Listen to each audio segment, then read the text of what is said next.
Good afternoon or morning. It depends on when you are viewing the video clip. Today, I'd like to talk about sources with you, and the reason I'm doing this is because uh, it may be beneficial to some students who are engaging with research for the first time. Now, you're probably viewing my screen, and for those students who were not listening or were sleeping. The following revised assessment is due this semester. So first, it's been reduced from what it was before. So reading chapter summary 1, 2, and 4, 1 page each, 25%. The article analysis, which we'll cover in detail later, is 10%. The research proposal, 25%. Final exam, 40%. Okay, so it basically works out to 6 individual assignments, but if you count the reading summaries 1 page each, it's not much. It's pretty manageable. Okay. Now, today I would like to talk about finding sources. Usually, this is a very difficult task for students, and they don't know where to go and what to do. Now, if you are, for example, if you are searching for a particular topic, right, for information on a particular topic, and let's say you're looking for Paris, right, information on Paris, you go to Google, right, type in Paris, and the city comes up, right? You can see Paris, the Eiffel Tower, or the La Tour Eiffel, if you speak French. In this case, you'll find many websites, right? Traditionally, Wikipedia is the site that pops up with information. Now, Wikipedia is not um, a website famous for quality, mainly because there's no control over who can add information, and sometimes information is not exactly true. But it's a good way to start and to read up with background information, okay, about your topic. So here you can see some photos of Paris, and here you can see a city with residents and so on and so on and so on, and gives you more information about the statistics, the number of people, the size of Paris, and so on, its location, etc. But if you were to research a proper topic, you would not be looking at Wikipedia, right? Your professors wouldn't be happy with you looking at Wikipedia. And Google is a great search engine, but it is not what we would use. Now, allow me to introduce you to your new best friend. It's also Google, but it's Google Scholar, right? Ta-da! Okay, so Google Scholar is the academic Google search engine and my best friend when it comes to research.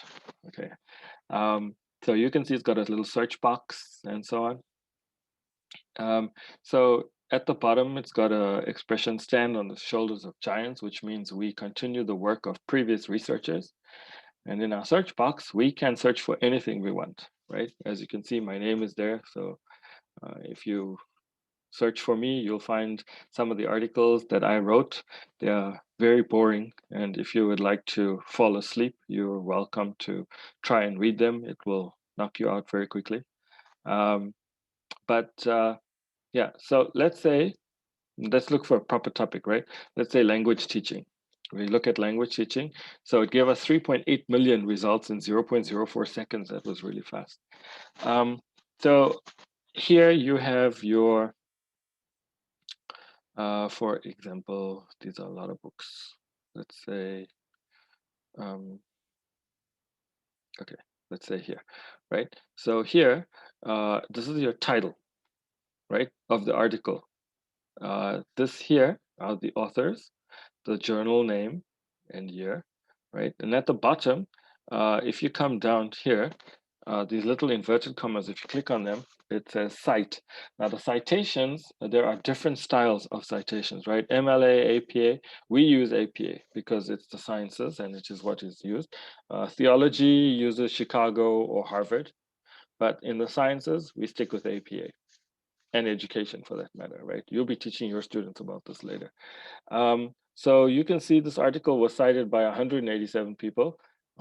This article was cited by 2,445 people. So it's a very, very popular article, right? And then it's related articles to the topic and so on. Now, if you want to find a free uh, PDF, like for example, this article, and then it says chinacall.org.cn. You click on PDF, it's on the extreme right, and it will take you to a free copy of the article, right? And you can read the article for free.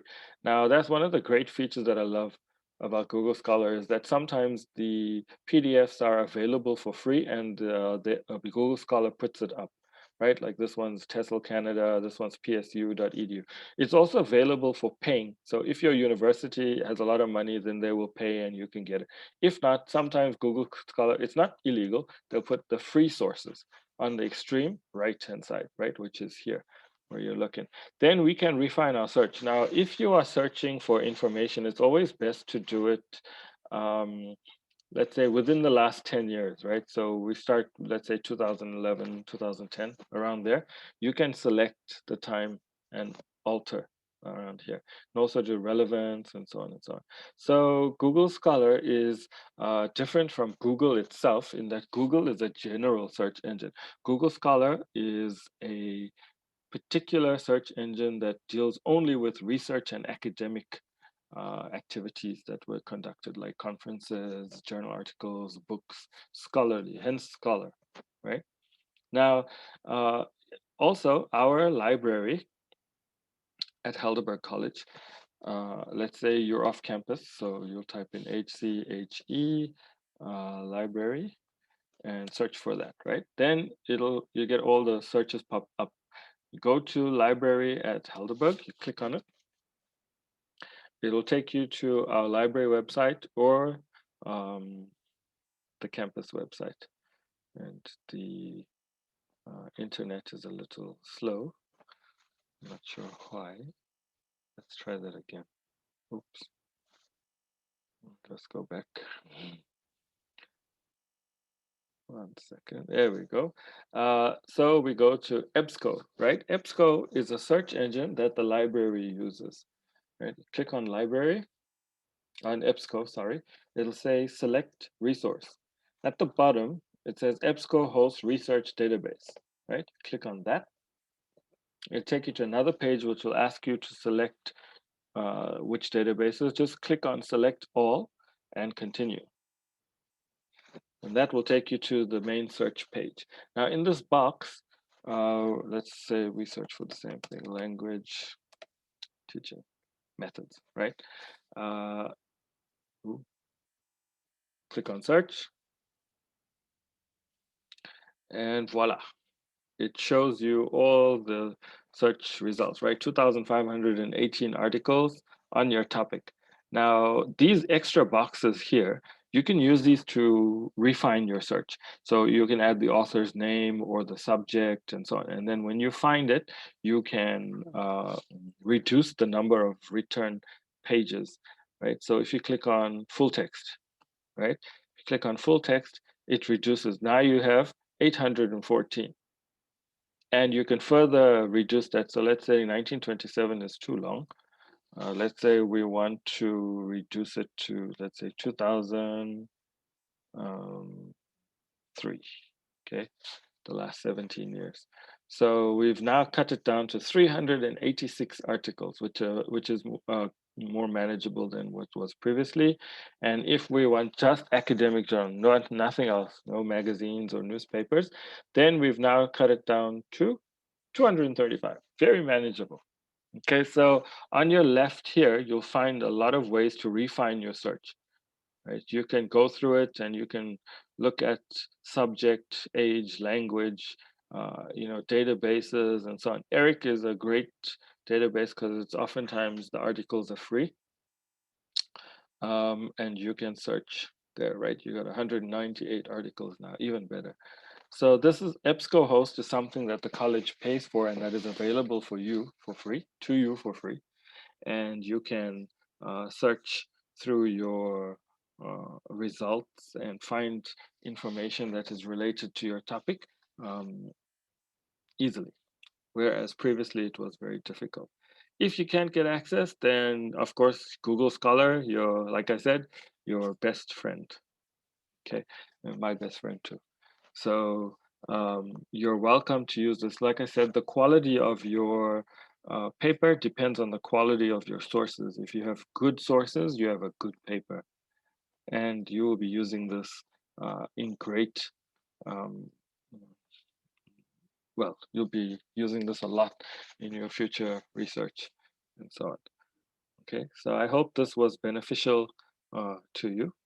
And I hope this makes it easy. If you have any questions, please feel free to leave comments or questions on Google Classroom, on our classroom wall. Okay, good luck and God bless.